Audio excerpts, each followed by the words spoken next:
आज हम पढ़ने जा रहे हैं निरक्षीय स्थिति में विद्युत क्षेत्र की तीव्रता के लिए व्यंजक। इसी को इक्वेटोरियल पोजीशन भी बोलते हैं। तो इसके लिए हमने एक डाइपोल लिया हुआ है यहाँ, यानी वैद्युत द्विध्रुव, जो प्लस क्यू और माइनस क्यू आवेश से मिलकर बना है। दोनों आवेशों के बीच की दूरी 2a है। इस द्विध्रुव का जो मिड पॉइंट है, मध्य बिंदु है, O है, और O के लंबवत एक बिंदु P है जिस पर हमें विद्युत क्षेत्र की तीव्रता ज्ञात करनी है। विद्युत क्षेत्र की तीव्रता ज्ञात करने के लिए हमने यहाँ पर एक Q0 चार्ज कंसीडर किया है, यानी एकांक परीक्षण आवेश या एकांक धन आवेश भी बोलते हैं, उसी को टेस्ट चार्ज भी बोलते हैं। तो इसके लिए अपन पहले प्लस क्यू चार्ज से और माइनस क्यू चार्ज, इन दोनों के कारण विद्युत क्षेत्र की तीव्रता बिंदु P पर ज्ञात करेंगे। तो प्लस क्यू चार्ज के कारण, due two plus Q charge, कहाँ पर निकालना है? P पर निकालना है। तो प्लस क्यू चार्ज के कारण वो कंसीडर कर लिया अपन ने, मान लिया कि E प्लस Q, यानी E1 इसको कंसीडर कर लिया। E1 इक्वल टू क्या होगा? आपने निकाला हुआ 1/4 पाई एप्सिलॉन नॉट, और यहाँ पर क्या आएगा? चार्ज आएगा। चार्ज कौन सा ले रहे हैं आप? आप चार्ज ले रहे हैं प्लस, आप चार्ज ले रहे हैं प्लस चार्ज ले रहे हैं। तो प्लस चार्ज के कारण जो तीव्रता होगी वो Q अपॉन, इन दोनों के बीच की दूरी कितनी है? AP square. इसकी डायरेक्शन क्या होगी? A से P। क्यों? ये प्लस क्यू चार्ज जो है इस टेस्ट चार्ज को रिपेल करेगा, तो इसकी डायरेक्शन क्या होगी? A से P की ओर। तो अलोंग विथ AP, ये इसकी डायरेक्शन है।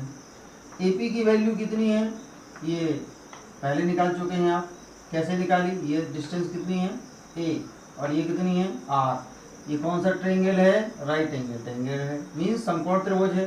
तो समकोण त्रिभुज में क्या है? बेस। ये क्या है? परपेंडिकुलर। ये क्या है? हाइपोटेनियस। तो आप हाइपोटेनियस निकालेंगे तो कितना आएगा? R square plus A square आएगा। तो ये वैल्यू आप यहाँ पुट कर सकते हैं, P इक्वल टू, तो E1 equal to 1/4 pi epsilon naught Q upon AP की वैल्यू आप क्या रखेंगे? R square plus A square. क्योंकि यहाँ पर रूट है और यहाँ पर स्क्वायर है, इसलिए स्क्वायर से रूट क्या हो गया? कैंसिल हो गया। ये हो गया आपका इक्वेशन फर्स्ट। नाउ अब दूसरा चार्ज हमारे पास है minus Q. Minus Q charge के कारण हमें फिर से विद्युत क्षेत्र की तीव्रता बिंदु P पर निकालना है। ये इसकी इक्वेटोरियल पोजीशन कहलाती है, मीन्स निरक्षीय स्थिति। तो उसको कंसीडर कर लेते हैं कि क्षेत्र की तीव्रता कितनी है? E2 equal to 1/4 pi epsilon naught, यहाँ पर Q अपॉन डिस्टेंस कितनी है इसकी? BP। तो यहाँ पर BP का स्क्वायर हो जाएगा। इसकी डायरेक्शन क्या होगी? इसकी डायरेक्शन होगी P से B की ओर। क्यों? ये पॉजिटिव चार्ज है और ये नेगेटिव चार्ज है, तो ये नेगेटिव चार्ज उस पॉजिटिव चार्ज को अपनी ओर अट्रैक्ट करेगा, मीन्स आकर्षित करेगा। इसलिए इसकी डायरेक्शन क्या होगी? P से B की ओर। तो PB के अनुदेश, अब PB की वैल्यू रख देते हैं। तो E2 equal to 1/4 pi epsilon naught Q upon BP। BP की वैल्यू क्या है? R स्क्वायर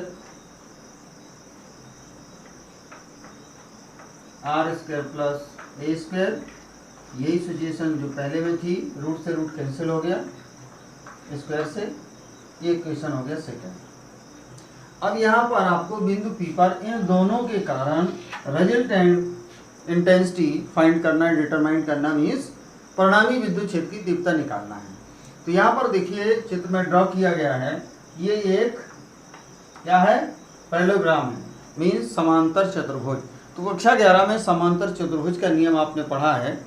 समांतर चतुर्भुज के नियम के अनुसार अगर हम देखें तो ये E1 और E2 दोनों क्या है, वेक्टर क्वांटिटी हैं। तो इनका जो परिणामी होगा इस डायगोनल के द्वारा रिप्रेजेंट होगा, डायरेक्शन एंड मैग्नीट्यूड, परिमाण और दिशा में। तो उसके लिए फार्मूला आपने पढ़ा था, और वो फार्मूला क्या था, अतः बिंदु P पर द्विध्रुव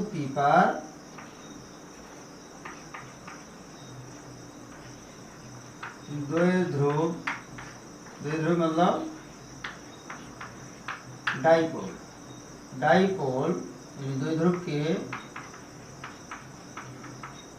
कारण परिणामी रेजिस्टेंट इलेक्ट्रिक फील्ड की इंटेंसिटी, परिणामी तीव्रता मतलब intensity of electric field at point P due to electric dipole. E equal to होगा, क्या होगा, E equal to 2E1 cos theta. क्यों होगा, क्योंकि आपने फार्मूला पढ़ा हुआ है। कौन सा formula, R equal to A square B square का मैग्नीट्यूड प्लस A B, यहाँ पर 2 होगा और यहाँ cos थीटा। तो इसका जो रिजल्टेंट आता था, A कंडीशन लिखती थी A इक्वल टू B, परिमाण आपस में समान हो, इक्वल हो, तब यही फार्मूला बन जाता था आपका क्या, 2A cos थीटा। इसी फार्मूला का यूज हम यहाँ पर कर रहे हैं। cos थीटा, ये हो गया इक्वेशन थर्ड। अब यहाँ देखना ये है E1 इक्वल टू है E2। अब ये कैसे, इसका कारण ये है कि ये दोनों जो ट्रायंगल हैं इनमें ये साइड दोनों की क्या है, सेम, बिकॉज 90-90 एंगल सेम, ये एंगल सेम, और ये क्या है, इनमें कॉमन है, ठीक है ना। तो ये क्या होगी, कांग्रुएंट होगी, मीन्स सर्वांगसम होगी। सर्वांगसम अगर है तो सर्वांगसम जो ट्रायंगल है उसके बाकी शेष जो पार्ट हैं वो भी क्या होंगे, सेम या इक्वल होंगे। तो यहाँ पर आप देख रहे हैं AP इक्वल टू क्या हो जाएगा, BP, ठीक है ना। तो डिस्टेंस क्या हो गई यहाँ की, सेम हो गई। जब सेम डिस्टेंस है तो हम जानते हैं कि सेम डिस्टेंस पर इलेक्ट्रिक फील्ड की इंटेंसिटी भी क्या होती है, सेम होती है। इसलिए E1 इक्वल टू E2 दोनों सेम है। तो इसी को आप क्या लिख सकते हैं, E इक्वल टू 2E1 के प्लेस पर E2 लिख सकते हैं, E2 के प्लेस पर E1 लिख सकते हैं। दोबारा रिपीट करने की जरूरत है नहीं है। तो E इक्वल टू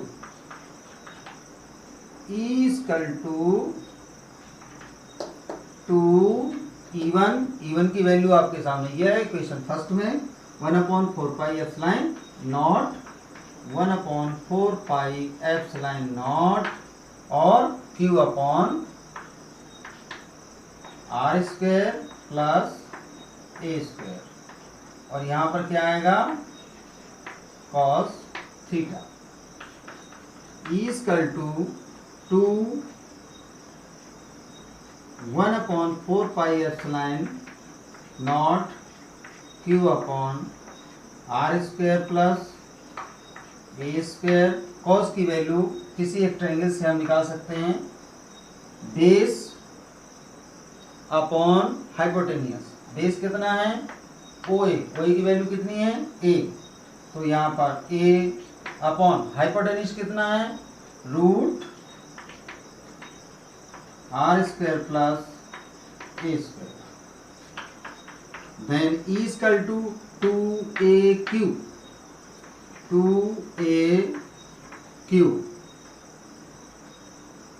इसको ऐसा लिखें, 1/4 पाई एप्सिलॉन नॉट को अलग कर लेते हैं, ऐसा थोड़ा लिखने में सहूलियत हो जाएगी। 2QA 2qa अपॉन, इस पर कितना पावर है 1, इस पर कितना पावर है हाफ, बेस क्या है दोनों के सेम, तो ये हाफ हो गया, ये हाफ हो गया और ये कितना हो गया 1, 1 और हाफ क्या हो जाएंगे प्लस हो जाएंगे, तो कितना बचेगा 1 हाफ, इसको क्या लिख सकते हैं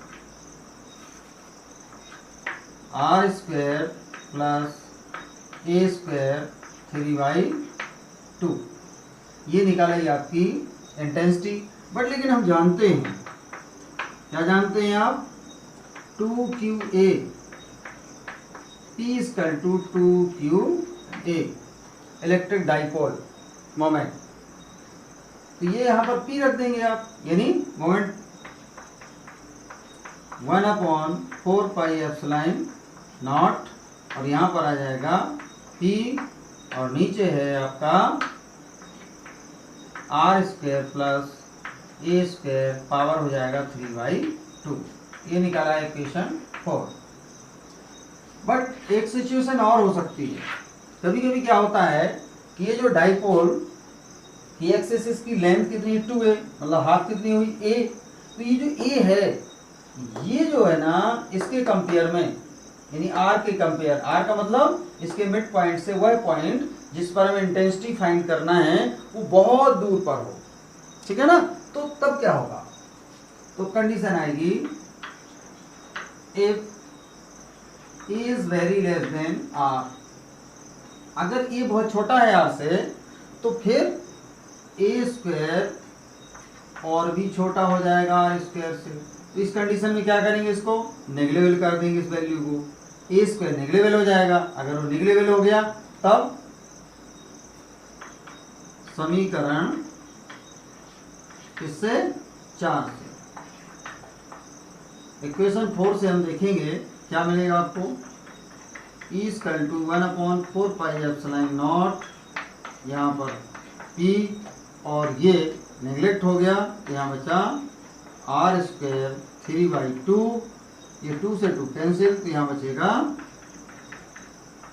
1/4πε0 P upon R cube, intensity है, इसका यूनिट होता है न्यूटन पर कूलम। तो ये रहा बच्चों आपका वो फार्मूला, अर्थात पॉइंट P पर इक्वेटोरियल पोजीशन में, जैसे हिंदी में निरक्षीय स्थिति कहते हैं, निरक्षीय स्थिति इक्वेटोरियल पोजीशन में पॉइंट P पर या किसी बिंदु पर, वो इक्वेटोरियल पर होना चाहिए, resultant intensity of electric field यानी विद्युत क्षेत्र की परिणामी तीव्रता के लिए व्यंजक। तो इस तरह से बच्चों आज आपने पढ़ा इक्वेटोरियल पोजीशन या निरक्षीय स्थिति में किसी बिंदु पर परिणामी विद्युत क्षेत्र की तीव्रता के लिए व्यंजक।